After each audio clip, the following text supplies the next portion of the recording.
Cukup. Kita bareng-bareng aja. Makharijul hurufi sab'ata asyar. Yuk. Makharijul hurufi sab'ata asyar. 'Ala alladhi yakhtaruhu man ikhtabar.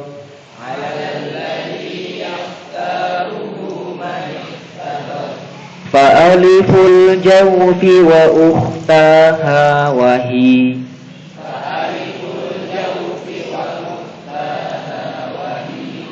Kalimat kho sebelumnya dhamma, awas jangan ditarik.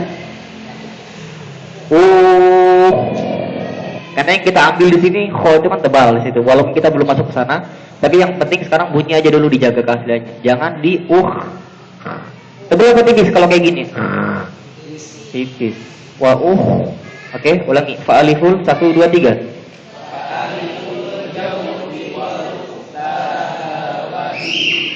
Hurufu maddin lil hawa'i tantahi.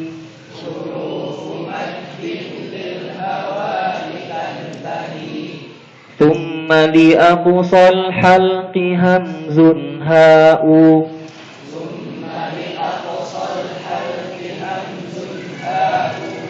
Thumma li wasfihi fa'ainun ha'u.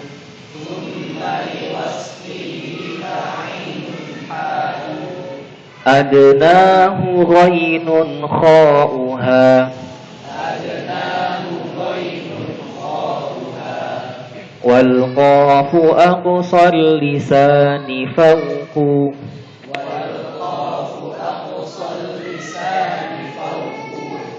Thumma al-kafu asfalu.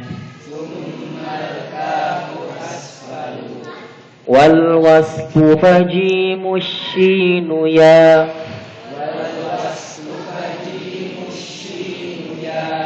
Waddadu min hafatihi idh waliya.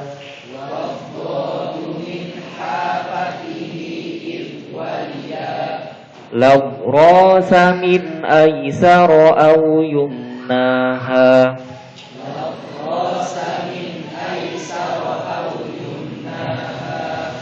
Wallamu adnaha limuntahaha.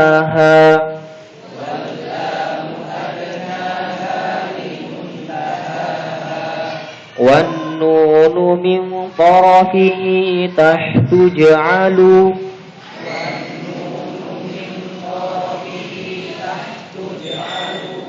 Warra yudanihi li dhahrin adkhalu.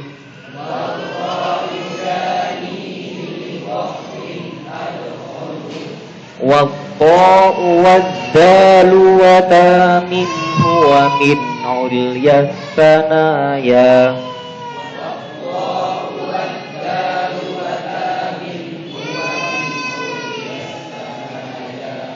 Was-safiru mustakin. Sip, ulangi. Was-safiru mustakin minhu wa min fawqis sanaya sufla.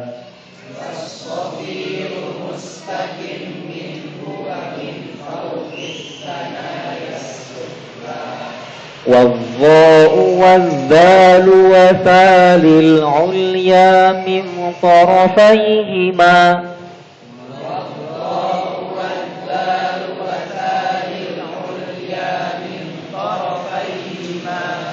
ومن بطن الشفة. فالفا مع أطراف الثنايا المشرفة.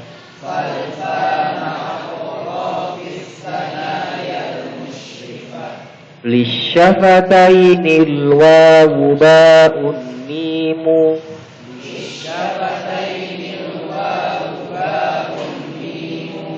وغنة مخرجها الخيشوم.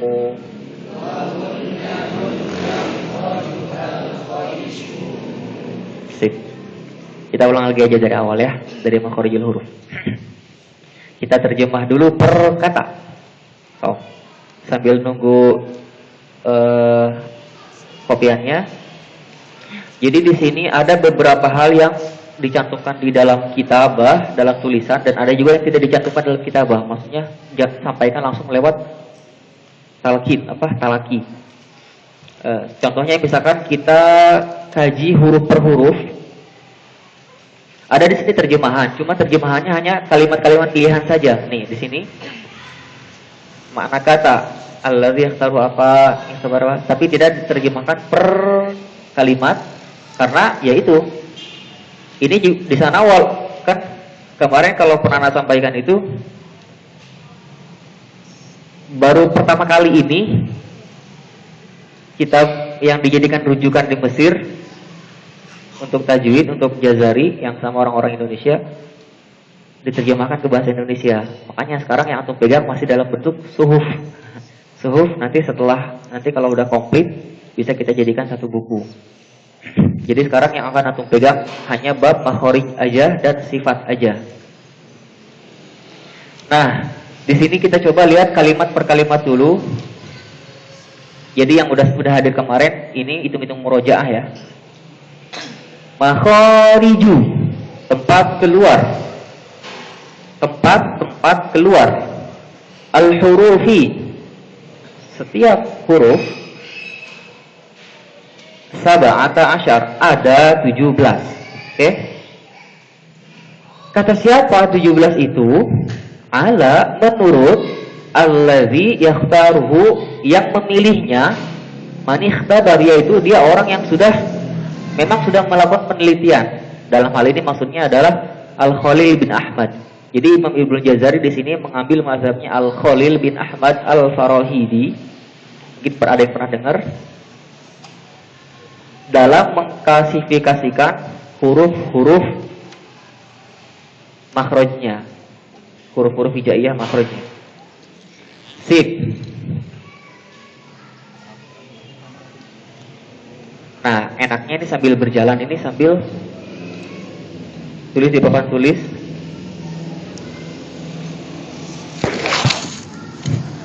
Ini kayaknya yang ngasih sepedanya pengertian sama mana nih? Warna ungu. Pas kan ungu? Hitam kan? Bagus yang mana? Casingnya doang warna ungu ternyata.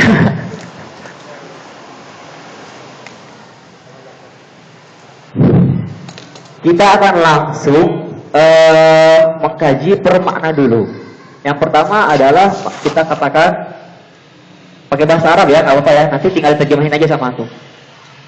Makhraj oke. Makhraj umum, makhraj besarnya apa? Di sini kita akan bikin tabel. Di sini ada makhraj khos. Makhraj khususnya apa? Nantilah kalau belum terlalu jelas. Di sini ada hurufun atau al-hurufu, apa aja lah. Huruf-hurufnya apa? Oke. Di sini ad-dalil. Dalilnya opo? Sip. Kita akan bikin kayak gini. 1, 2, 3. Makhraj am di sini kita akan bagi menjadi 5 bagian. Yang pertama adalah 1 al-jawf. Jawf. Al-jawf. Gini aja, al-jawf atau al-jawfu. Apa itu jawf? Jawf itu adalah rongga. Rongga yang membentang dari tenggorokan sampai ke mulut. Nah, kalau misalkan kita gambarkan di mana ya? Sini aja. Misalkan ini tenggorokan. Ini kepala orang, misalkan. Di sini kan biasanya kan ada pita suara nih. Dari pita suara ini kan, sini kan ada rongga yang ngalir ke ini. Tempat ngalirnya bunyi set sampai ke mulut. Ada ya, terasa ya? Coba bilang ba, panjangin. Itu di mana tuh? Si alifnya itu makrojnya di mana? Makrojnya di mana? Nyangkut di salah satu makroj gak? Misalkan contoh kayak coba ucapkan jim. Ajib. Gitu ya? Ajib. Ketika kita ucapin jim, ada nyangkut masuknya, maksudnya ada nyangkut gak? Di mana? Lidah kan, bagian tengah. Coba ucapkan ba sekarang. Gak pakai mad. Abu. Ada makhluk yang nyangkut gak? Di mana? Bibir. Sekarang coba kof. 1, 2, 3. Ada yang nyangkut? Di mana?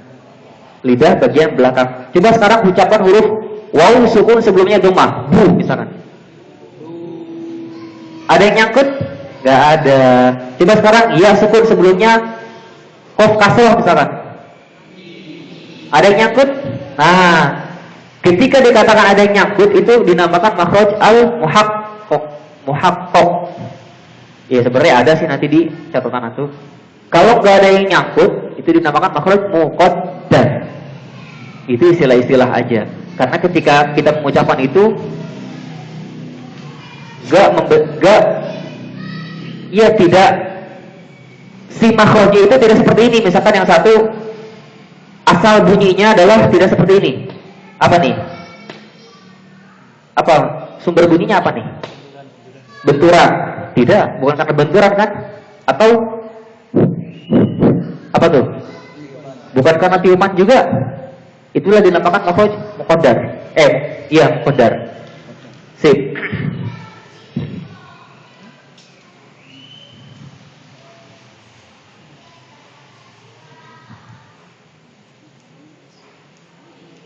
Makhraj khasnya nggak ada.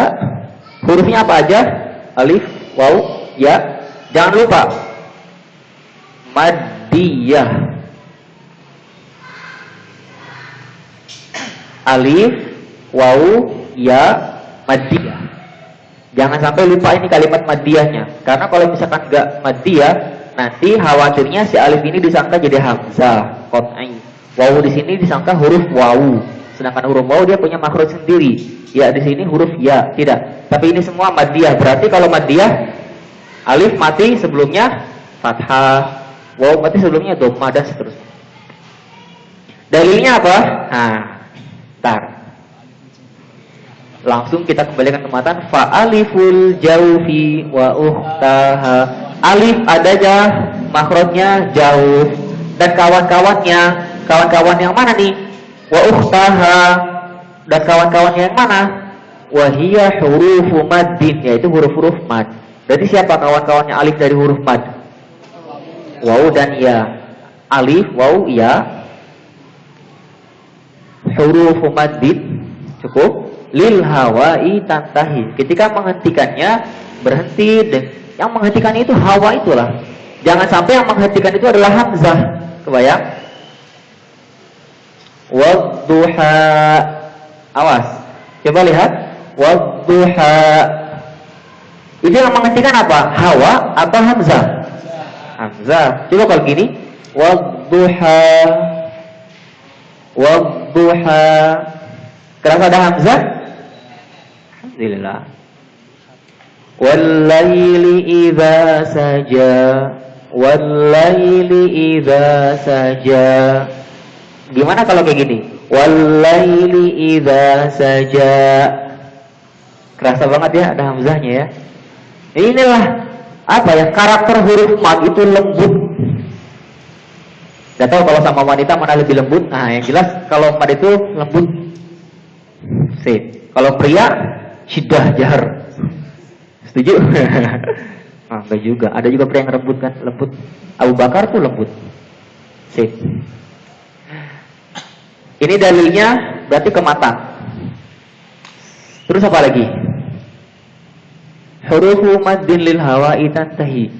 Tsumma li aqsal halqi. Sekarang makhraj yang kedua adalah halqu. Makhraj umum dulu, tenggorokan. Sekarang huruf mana yang ketika kita ucapkan dia nyangkut di salah satu partikel tenggorokan, baik itu tenggorokan bagian atas atau tenggorokan bagian tengah atau tenggorokan bagian bawah. Yang mana? Nanti kita lihat. Tenggorokan itu kan terbagi menjadi 3. Yang pertama tenggorokan 1, tenggorokan bagian tenggorokan bagian pangkal, tenggorokan bagian atas. Kalau kita ibaratkan yang tadi, asal mula suara keluar dari mana? Pita kan? Dari pita suara. Taruhlah di sini. Kita katakan itu adalah asal mula suara itu keluar. Sedangkan di sini bibir, ujung suara itu keluar. Oke? Jadi huruf yang paling jauh itu adalah ketika ada huruf ini ketemu huruf itu. Huruf ujung ketemu huruf ujung. Mutaba'idain. Nah, itu yang palingnya kalau misalkan lihat istilah.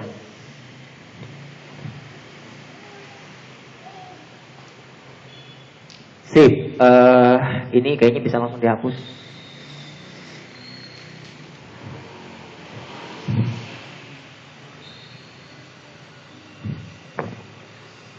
Berarti kemana nih?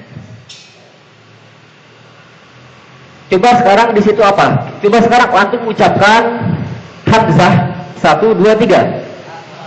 Panjangin dulu 1, 2, 3. Lagi 1, 2, 3. Coba antum merasa-rasa di mana dia? Nyangkutnya di mana? Isyarat aja. Nih, atas, tengah atau bawah? Atas, tengah, bawah. Jangan terpaku sama matan, jangan terpaku sama matan. Antum praktekkan dulu. Ucapan lagi sekali lagi, hamzah panjangin, setelah itu ada hamzah sukun. 1, 2, 3. Di mana nyangkutnya? Atas, ini atas, tengah atau bawah? Sepakat? Sepakat? Sepakat? Karena ketika mengucapkan hamzah itu nyangkutnya di tenggorokan bagian atas, ditulislah dalil tsumma li aqsal halqi hamzun ha'u. Coba ha sekarang. Panjangin dulu a-nya 1, 2, 3. Lagi antum fokus ke suara ya, fokus ke tempat keluarnya di mana. 1, 2, 3. Sekali lagi. 1, 2, 3. Di mana? Sepakat. Jangan terdoktrin sama matan. Antum merasakan gimana? Berarti yakin ya? Tidak ada paksaan dalam matan ya? La ikraha fi matan.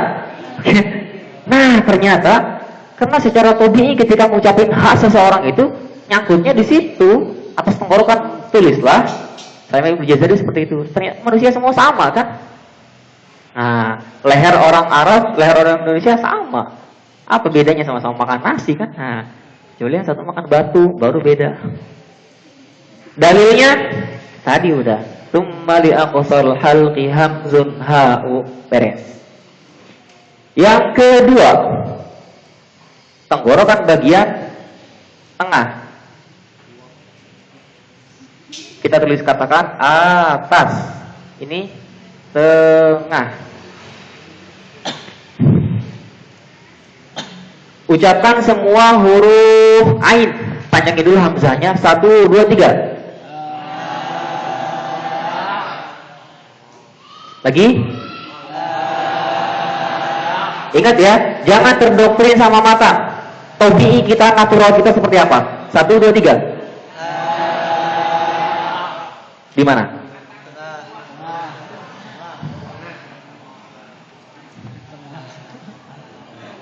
Belum kompak. Coba lagi sekali lagi. Hamzah panjangin 1, 2, 3. Di mana?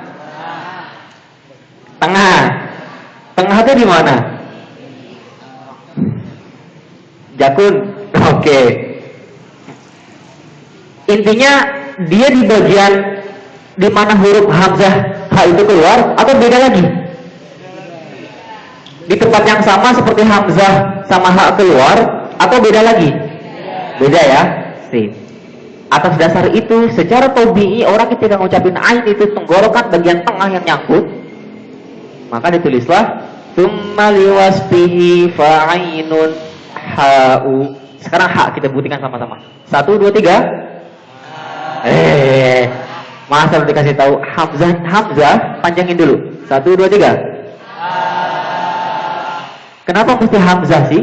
Sebenarnya enggak jadi patokan dasar. Maksudnya hamzah di sini nanti akan kita jadikan tolak ukur semua huruf hijaiyah apapun itu.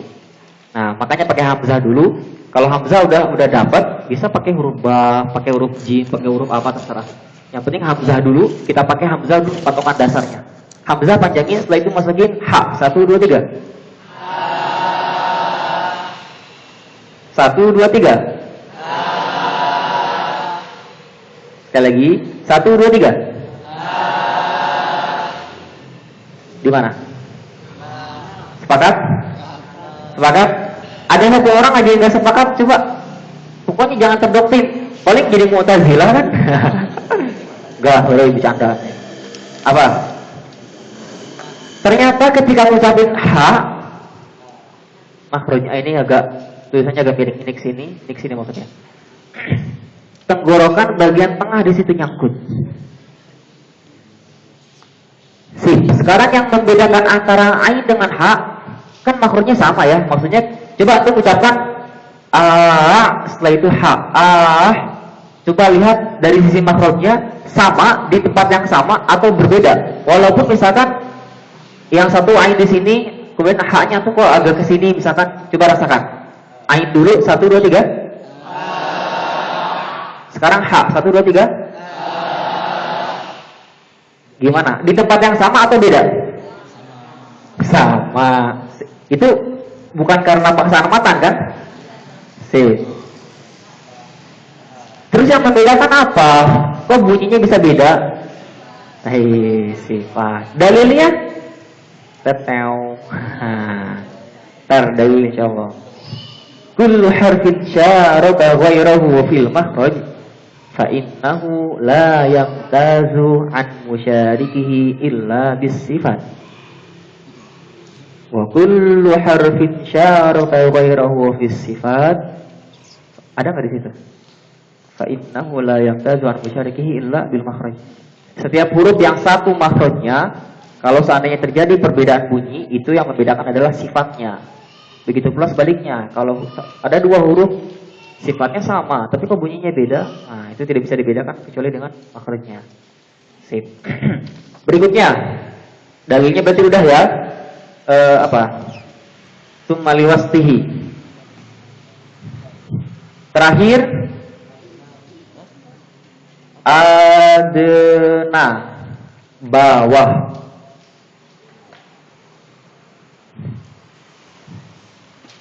Kita lihat apa hurufnya. Coba ba, ucapan ba, hamzah, ba dulu, hamzah panjangin. 1 2 3. Tenggorokan bukan? Kali aja kan. Coba qaf 1 2 3. Jangan dikolok-kolahin. Sekolah-kolok itu sifat nanti. Ulang ucapan lagi 1 2 3.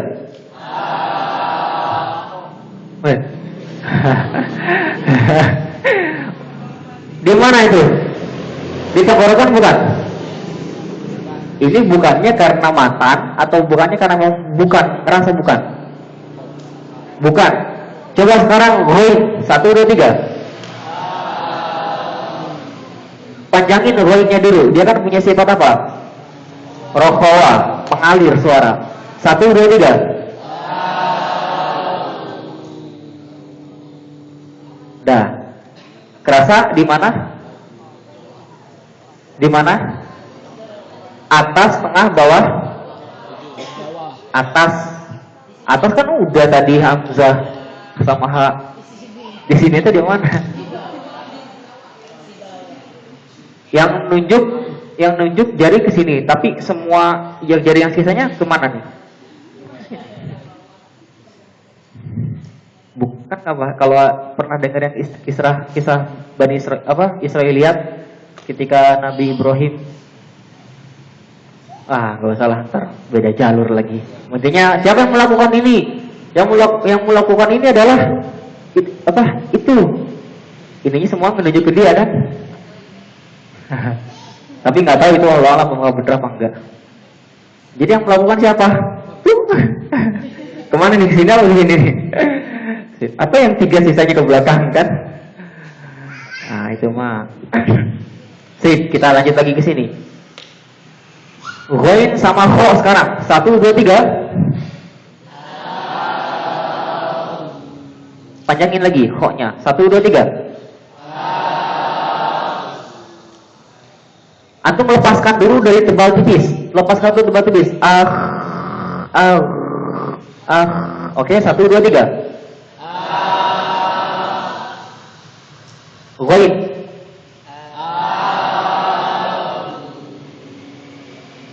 Di mana? Makhraj yang sama atau berbeda? Sama. Kalau sama di mana? Antum yang bilang. Dan ternyata memang seperti itulah tabi'inya. Makanya langsung di adnahu ghainun khauha. Bawahnya itu adalah ghain sama kha.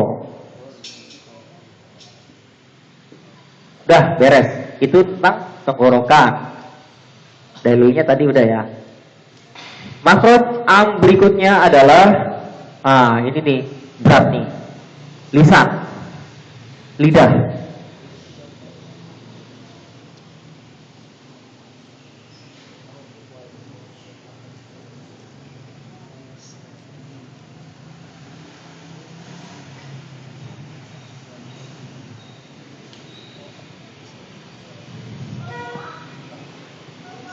Sip. Kita akan lihat dari huruf pertama dulu. Inilah salah satu kecerdasan Ibnu Jazari. Beliau diaturkan sangat teratur ya. Dari mulai sini, makhraj sini sampai ke atas sampai ujung bibir. Jadi nggak ngacak. Pertama misalkan huruf yang tenggorokan bagian bawah, bagian atas. Kemudian setelah itu ke bibir, setelah itu ke lidah. Nggak kayak gitu, tapi teratur. Apa kalimat setelahnya? Tumali aqsal hal yang wal qafu aqsal lisani fauqus. Bentar. Kita lepaskan dulu dari mata. Ucapan qaf sama-sama. 1, 2, 3. Lagi. Di mana? Tenggorokan atau di lidah bagian pangkal? Atau lidah bagian depan? Berarti tandanya masih muzadzab nih. Soalnya yang bilang cuman fi'atun qalilatun ghalabat fi'atan katsiratan biiznillah. Cuma sedikit aja yang bisa. Coba ucapan lagi qaf 1, 2, 3. Sampai benar-benar kerasa. Antum jangan dikol-kolain. Kalau kol-kol itu udah sifat lain cerita. Kemudian paus, rasain di mana tuh? 1, 2, 3. Di mana? Lidah bagian.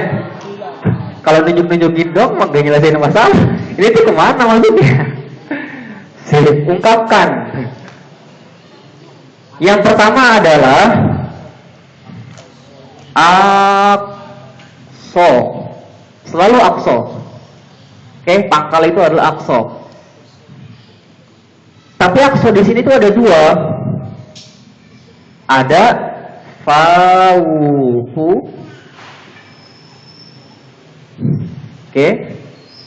Nanti kita lihat apa bedanya fauhu sama asfalu. Yang kedua ada ini di atas ya, kita tuliskan di atas. Ini di bawah. Jadi kalau misalkan kita istilahkan lidah itu seperti ini, gini ya lidah, kita bagi menjadi 1, 2, 3. 1, 2, 3. Aksar lisannya sama ini semua. Di situ semua. Mau qaf, mau kaf, ini dia ngangkat dia. Oke, coba ucapan qaf. 1, 2, 3. Sepakat ya? Yang angkat cuma tenggorokan bagian belakang ya. Sekarang kaf. 1, 2, 3. Sepakat yang angkat bagian belakang? Atau ada tengah mengangkat juga? Terus yang membedakan apa? Nah, maksudnya fauqa sama asfal itu dia ke atasnya kemana? Ke langit-langitnya. Nah, ini langit-langitnya. Tadi ingat kita ya, semakin ke dalam semakin ke atas ya, kan gitu. Semakin ke dalam semakin ke atas. Semakin ke sini semakin ke atas kan? Ya. Semakin ke sini semakin ke bawah, kan gitu ya. Sip. Antum ucapkan qaf sekali lagi. 1, 2, 3. Setelah itu kaf. 1, 2, 3. Ketika mengucapin qaf di sini apa di situ? Lihat nih. Di sini apa di situ? Langit-langitnya. Fokus. Di sini apa di situ? Tuh, tadi katanya di sini, sekarang di situ. Sip. Jadi ketika mau cari qaf di sini apa di situ? Berubah lagi. Sip. Ya, bisa dengan tulis kayak gitu. Hei, mana yang salah, sip. Di sini kan, ketika kamu ucapin qaf secara tabi'i, lidah itu di sini.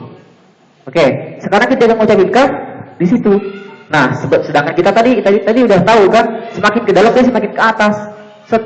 Makanya berarti yang bawah, yang atas itu mana? Ini apa itu? Ini. Hah?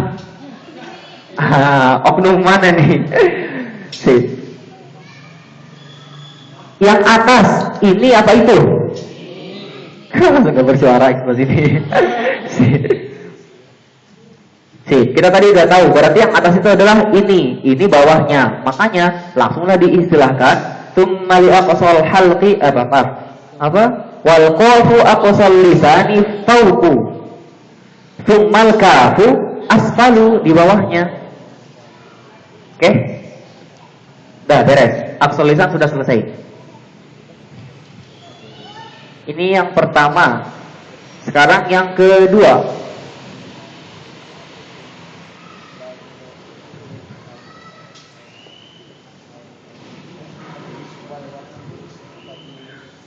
Kita lepaskan dulu dari dalil.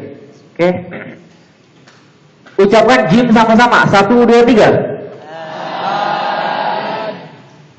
Lagi. Mana yang angkat? Ini, itu, otu. Ini otu dia. Otu. Mana ada otu? Ngarang-ngarang aja. Ini, itu, apa, dia. Topi ya. Antum ucapinnya seperti itu kan? Yang angkat. Sekarang syid. 1, 2, 3. Lagi. Mana? Ini, itu, dia. Itu lagi. Serius. Pokoknya lepaskan dari matang. Jangan terkena doktrin matang. Oke?